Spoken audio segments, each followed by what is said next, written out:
روحانیت ایک لامحدود چیز ہے جس کی کوئی حد نہیں.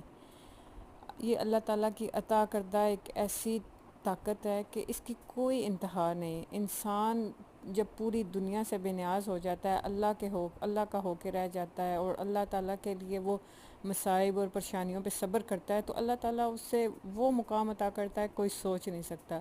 لیکن ہمارے ہاں ایک ایسی جہالت ہے کہ پیر ہم اس کو مانتے ہیں جو جادو کا توڑ کرے، جو جنات نکالے، لوگوں سے جن نکالے.